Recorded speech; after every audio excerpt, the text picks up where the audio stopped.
Hello friends, welcome back to mom's company. आज का ये वीडियो काफ़ी इंटेंस और इम्पॉर्टेंट है बिकॉज़ आज के इस वीडियो में मैं आपके साथ शेयर करूँगी लेबर के बारे में हर कुछ। फॉल्स लेबर, अर्ली लेबर, कब आपको हॉस्पिटल जाना चाहिए, ऑल अबाउट म्यूकस प्लग, कब आपको मैटरनिटी रूम या वार्ड में रखते हैं, कब आपको लेबर रूम में ले जाते हैं, इन दोनों जगह में क्या होता है, लेबर इंड्यूस कब और कैसे किया जाता है, कॉन्ट्रैक्शंस की इंटेंसिटी और फ्रीक्वेंसी कैसे फ्लक्चुएट होती है, और सबसे इम्पॉर्टेंट रिंग ऑफ फायर क्या होता है। सो बेसिकली लेबर शुरू होने से पहले से आखिरी तक हर कुछ, तो वीडियो के आखिरी तक ज़रूर बने रहिएगा। पर शुरू करने से पहले अगर अभी तक आपने मेरे चैनल को सब्सक्राइब नहीं किया है तो चैनल को ज़रूर सब्सक्राइब कर लीजिएगा और उसके बगल में जो बेल आइकन है उसे भी ज़रूर हिट कर लीजिएगा ताकि आपको मेरे सारे वीडियोस के नोटिफिकेशन टाइमली मैनर में मिलते रहे। वैसे तो मैंने अपने बर्थिंग प्रोसेस को रिकॉर्ड किया है पर वो हमारे मेमोरी के लिए है, पर मैं ट्राई करूँगी कि हॉस्पिटल के कुछ क्लिप्स मैं आपको इस वीडियो में ज़रूर दिखाऊँ। तो चलिए वीडियो को शुरू करते हैं।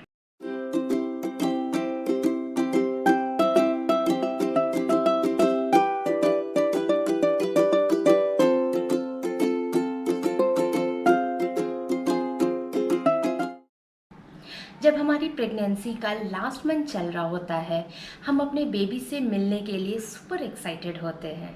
थोड़ा डर भी लगता है। हम धीरे धीरे अपना हॉस्पिटल बैग भी रेडी कर लेते हैं और पूरी प्रेगनेंसी के दौरान जो हमने नॉलेज गेन किया है अपने लेबर और डिलीवरी के लिए रेडी होने के लिए, उन सभी को काइंड ऑफ अपने माइंड में ही अनकॉन्शियसली रिवाइज करने लगते हैं। लेकिन कई बार हमारे ड्यू डेट से बहुत पहले ही हमारे कॉन्ट्रैक्शंस शुरू हो जाते हैं जो हमारे excitement to meet a baby और डर दोनों को ही बढ़ा देती है। पर बाद में हमें पता लगता है कि मम्मा रुक जाओ, अभी टाइम है मुझे बाहर आने में। इसे हम फॉल्स लेबर कहते हैं या फिर फॉल्स कॉन्ट्रैक्शन भी बोलते हैं। फॉल्स लेबर के सिम्टम्स ऑलमोस्ट अर्ली लेबर के जैसे ही होते हैं, लेकिन आपको इसका पता तब लगता है जब आप इसे थोड़ा क्लोजली मॉनिटर करेंगे और थोड़ा माइंडफुल रहेंगे। फॉल्स लेबर के टाइम पे जो कॉन्ट्रैक्शंस होते हैं उनके बीच में कभी 5 मिनट का डिफरेंस होता है, तो कभी 10 मिनट का, तो कभी आधे घंटे का भी डिफरेंस होता है। उनमें कंसिस्टेंसी नहीं होती। सेकेंड साइन जिससे आप ये बता सकते हैं कि आपको फॉल्स लेबर हो रहा है वो ये है कि आपके कॉन्ट्रैक्शंस का जो पेन है वो रेगुलरली बढ़ता नहीं है। कभी आपको थोड़ा कम पेन हो सकता है, कभी आपको थोड़ा ज़्यादा पेन हो सकता है, या एक जैसा ही पेन आपको काफ़ी देर तक हो सकता है। उसकी इंटेंसिटी ग्रेजुअली बढ़ती ही जा रही है, ऐसा नहीं होता फॉल्स लेबर के टाइम पे। कभी कभी फॉल्स लेबर कुछ घंटों के लिए ही रहता है, पर कभी कभी ये कुछ 2-4 दिनों के लिए भी रहता है, जो आई नो काफ़ी फ्रस्ट्रेटिंग होता है कि भाई अगर अभी डिलीवरी नहीं होनी है तो इतना पेन क्यों, इतना डिस्कम्फर्ट क्यों। कभी कभी आपको फॉल्स लेबर के टाइम पे लूज मोशंस भी होते हैं विच इज़ वेरी कॉमन। लेकिन अगर आपको ये ज़्यादा हो रहा है तो आप अपने डॉक्टर को ज़रूर कंसल्ट कीजिए।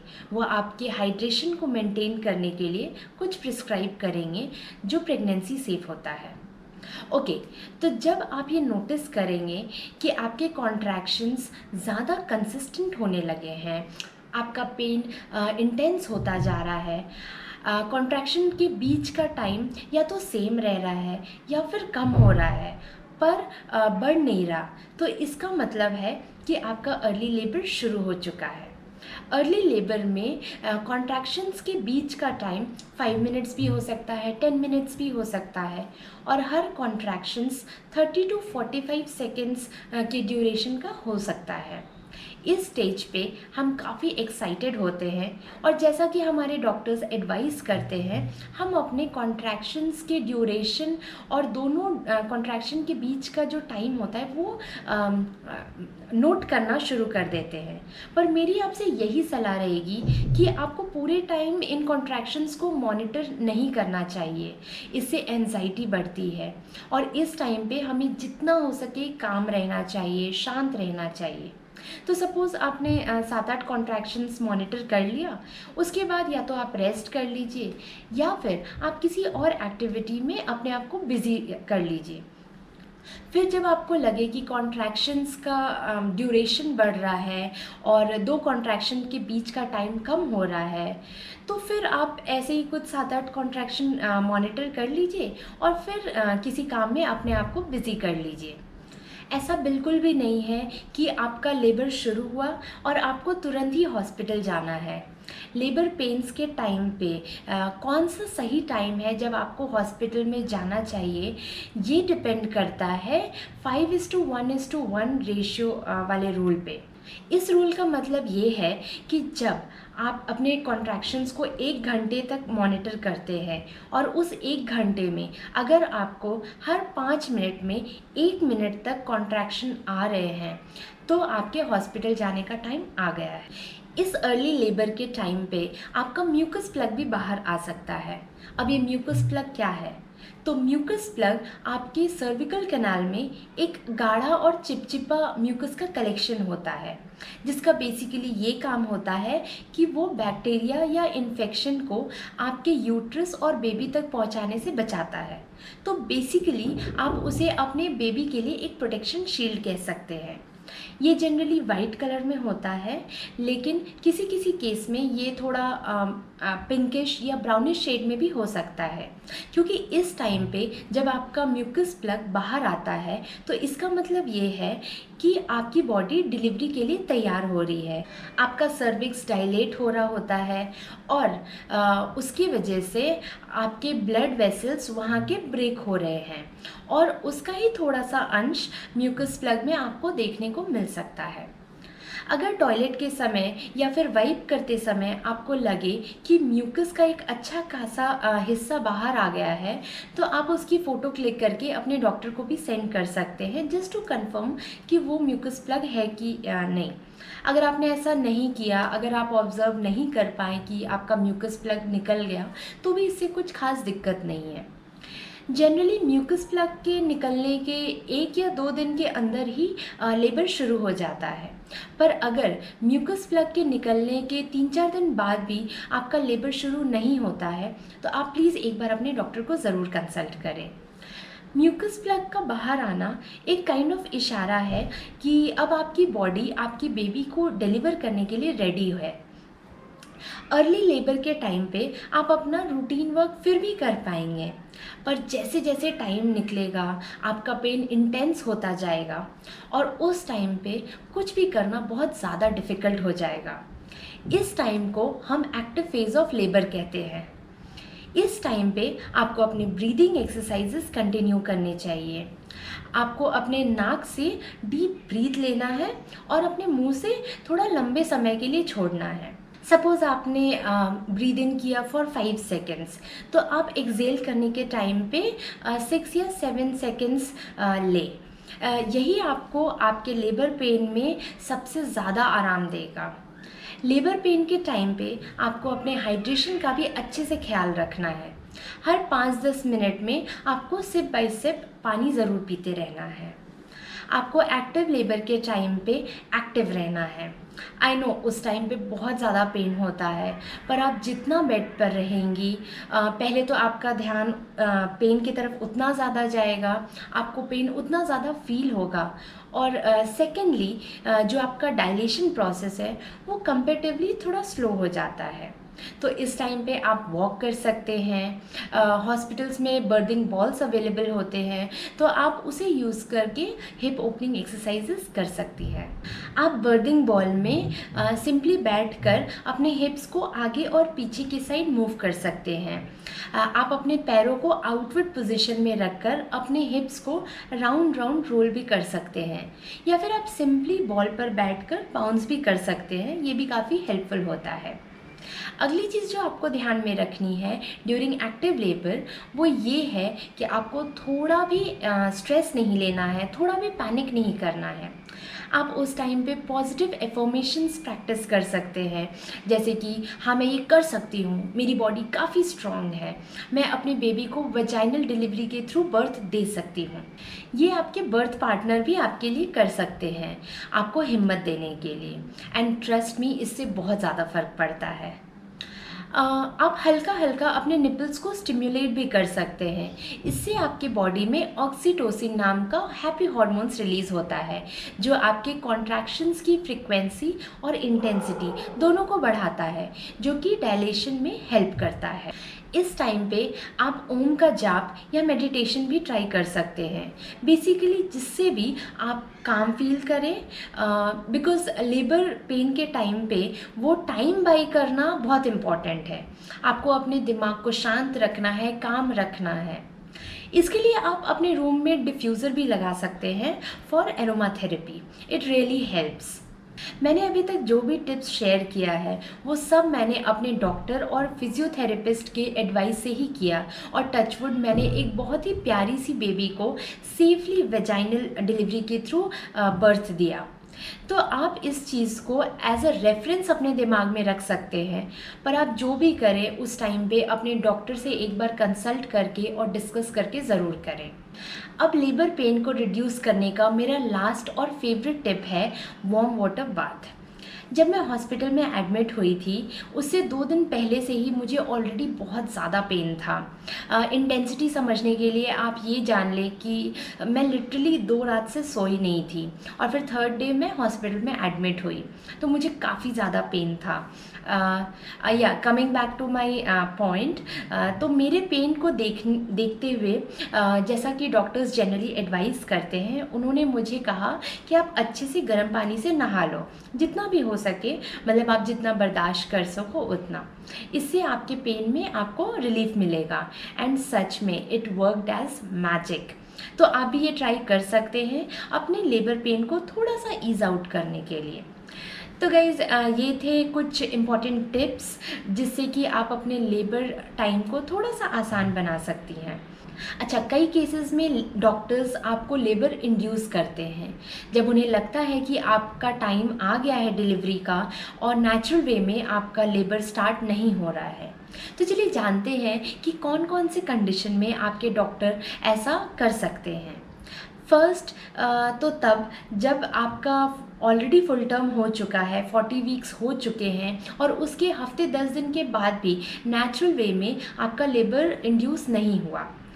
सेकेंड, जब आपका एमनियोटिक फ्लूइड लीक होने लग गया हो बट लेबर नेचुरल वे में स्टार्ट नहीं हुआ है, या फिर आपका एमनियोटिक फ्लूइड कम हो गया हो जो कि बेबी के लिए अनसेफ होता है।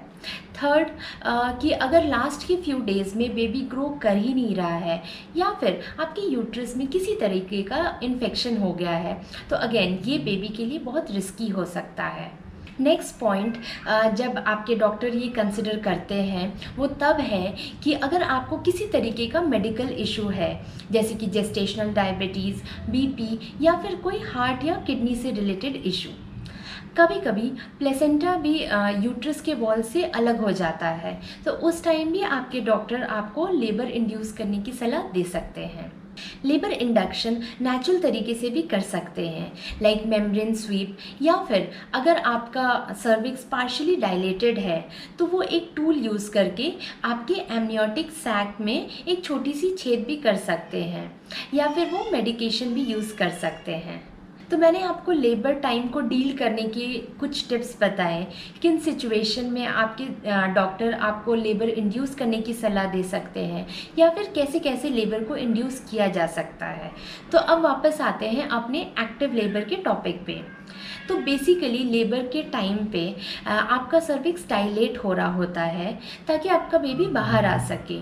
तो वो 1 सेंटीमीटर, 2 सेंटीमीटर, 5 सेंटीमीटर, 8 सेंटीमीटर ऐसे डायलेट होते हैं। पर आपके बेबी को बाहर आने के लिए आपके सर्विक्स का 10 सेंटीमीटर डायलेट होना बहुत ज़रूरी है। मोस्टली जब आपका सर्विक्स 5 to 6 सेंटीमीटर तक डायलेट नहीं होता है, तब तक आपके डॉक्टर आपको प्राइवेट रूम या मैटरनिटी वार्ड में रखते हैं। उसके बाद आपको लेबर रूम में शिफ्ट कर दिया जाता है और इन दोनों ही जगह आपका बीपी, बेबी की हार्ट बीट, ये सब nurses and doctors continuously monitor करते रहते हैं, क्योंकि एंड में ये बहुत ज़्यादा फ्लक्चुएट करते हैं और अगर आपके डॉक्टर को कुछ भी अलार्मिंग लगे तो वो तुरंत ही एक्शन ले सके। लेबर रूम में आपके कॉन्ट्रैक्शंस बहुत ज़्यादा फ्रीक्वेंट हो जाते हैं, लाइक हर 1.5 या 2 मिनट में। इस टाइम पे आपको मोशन पास करने की भी इच्छा हो सकती है, बिकॉज आपका बेबी रेक्टम पे बहुत ज़्यादा प्रेशर लगा रहा होता है और डिलीवरी के टाइम पे काफ़ी लोग मोशन भी पास कर देते हैं। इसमें कोई एम्बैरेसमेंट वाली बात नहीं है, ये बहुत ही कॉमन है। मैंने इस पे एक सेपरेट वीडियो बनाया है, तो आप उसे भी ज़रूर चेक कीजिएगा। इस टाइम पे कभी कभी आपको एकदम से बहुत ज़्यादा गर्मी भी लग सकती है या फिर एकदम से बहुत ज़्यादा ठंड भी लग सकती है। ये सब एक्चुअली गुड साइंस है कि आप अपने बेबी से बहुत जल्द ही मिलने वाली है। कभी कभी इसके एंड में आपको एक छोटा सा रेस्ट पीरियड भी मिल जाता है, जैसे कि मुझे मिला था। ये सभी में नहीं होता, किसी को ये टाइम मिलता है, किसी को नहीं, पर दोनों ही एकदम नॉर्मल सिचुएशन है। इस टाइम पे कॉन्ट्रैक्शंस वगैरह ज़्यादा कुछ होते नहीं हैं, फिर धीरे धीरे आपके कॉन्ट्रैक्शंस फिर से स्टार्ट हो जाते हैं और उनकी इंटेंसिटी काफ़ी ज़्यादा हो जाती है। आपके 10 सेंटीमीटर के डायलेशन के बाद आपके डॉक्टर आपको पुश करने को कहते हैं। तो जब जब आपके कॉन्ट्रैक्शंस आएंगे, आपको डीप ब्रीद इन करना है और फिर पूरी ताकत लगाकर पुश करना है। हर कॉन्ट्रैक्शन में आप 2 से 3 बार पुश कर सकते हैं, फिर आपको अपने अगली कॉन्ट्रैक्शन तक वेट करना होता है, इसलिए एवरी कॉन्ट्रैक्शन इज़ इम्पॉर्टेंट। तो आप ये ट्राई कीजिए कि हर कॉन्ट्रैक्शन में आप अपना बेस्ट दें। जैसे जैसे आपका बेबी बर्थ कैनाल में नीचे की साइड आता जाता है, आपके वेजाइनल टिश्यूज़ में इतना ज़्यादा प्रेशर लगता है कि आपको वहाँ पे एक बर्निंग सेंसेशन जैसा फील होता है। लाइक लिटरली लगता है कि वहाँ पे आग ही लग गई और अब मुझसे बिल्कुल भी नहीं होगा। इसे रिंग ऑफ फायर कहते हैं। इस टाइम पे आपके डॉक्टर आपको पुश करने के लिए मना करते हैं, ताकि आपका वेजाइनल टियर बहुत ज़्यादा ना हो। इसके लिए वो आपको अपने हाथों से पेरिनियल सपोर्ट भी प्रोवाइड करते हैं, ताकि बेबी को बाहर आने में हेल्प मिले और आपका टियर भी मिनिमल हो। इस टाइम पे आपके डॉक्टर आपको शैलो ब्रीदिंग टेक्निक अप्लाई करने को कहते हैं and within no time आपका बेबी आपके आर्म्स में होता है। इसलिए आपको जब भी लगे कि आपको वहाँ पे बर्निंग सेंसेशन हो रही है और अब मुझसे बिल्कुल भी नहीं होगा, तो दैट इज़ द मोमेंट जब आपको थोड़ा सा पेशेंस रखना है, क्योंकि विद इन नो टाइम आप वेजाइनल डिलीवरी के थ्रू अपने बेबी को सेफली बर्थ दे देती हैं। ये एक बहुत ही स्पेशल मोमेंट होता है और एक बहुत ही मैजिकल मोमेंट होता है आपके लिए भी और आपके पार्टनर के लिए भी। मैं ये बोल रही हूँ तो मुझे गूज़बम्स आ रहे हैं। एनीवेज, जब आप ये मोमेंट एंजॉय कर रहे होते हैं, तब आपके डॉक्टर ये मेक श्योर करते हैं कि वो आपके प्लेसेंटा की डिलीवरी करवाएं। अगर आपको टियर आया है तो उसकी स्टिचिंग करवाएं और आप उस मोमेंट को इतना ज़्यादा एंजॉय कर रही होती है कि ये सारे प्रोसीजर आपको पता ही नहीं लगता। तो या that was all about labour and delivery. I hope आपको मेरा ये वीडियो पसंद आया हो, और अगर पसंद आया हो तो लाइक ज़रूर कीजिएगा और अपने फैमिली, फ्रेंड्स या रिलेटिव्स में ज़रूर शेयर कीजिएगा अगर उनमें कोई प्रेग्नेंट वुमेन है जो कि जल्द ही अपने बेबी को डिलीवर करने वाली है। Thank you for watching and all the support.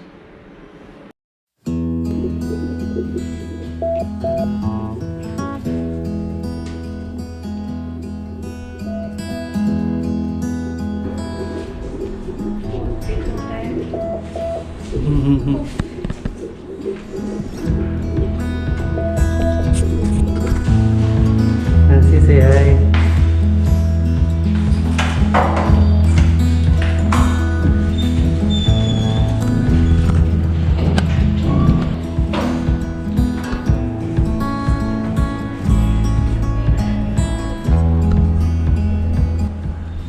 How are you feeling? बस जल्दी से हो जाए। बस हो ही जाएगा। Happy anniversary by the way. Happy anniversary. Contractions?